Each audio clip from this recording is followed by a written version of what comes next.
প্রশ্ন করুন। ওয়ালাইকুম আসসালাম, বলুন। আমার একটা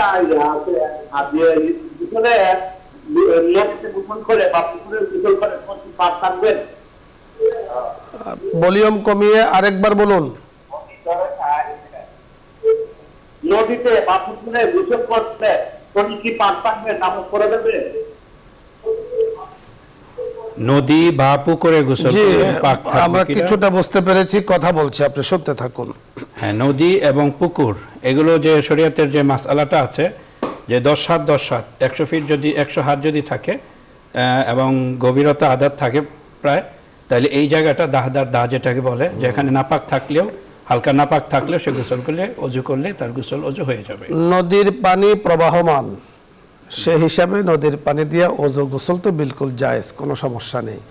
ঠিক খালের পানিও প্রবাহমান, সেখানে ময়লা পড়লেও সেটা ভেসে যায়। কিন্তু পুকুরের ব্যাপারে গ্রামগঞ্জের যে পুকুর যাকে বলা হয়, পুকুরের এতলাক যার উপরে আছে সেটা সাধারণত বড় হয় পুকুর বলা হয়, বড় দিঘি বলা হয়, এগুলোর মধ্যে গোসল অজুতে কোনো সমস্যা নেই। কিন্তু কূপ যাকে বলা হয়, কূপ যেটা 10 হাত চতুর্দিকে 10 হাত 10 হাতের কম, এটাকে পুকুর বলে না, আসলে আমাদের পরিভাষায় এটাকে কূপ বলে। এই কূপের পানি দিয়ে যদি নাপাক পড়ে তাহলে অজু হবে না, গোসল হবে না। কূপকে পবিত্র করার অনেক তরিকা আছে, যে নাপাক যেই পরিমাণ যেই ধরনের নাপাক, ওই নাপাক হিসাবে পানিকে সিঁচতে হবে।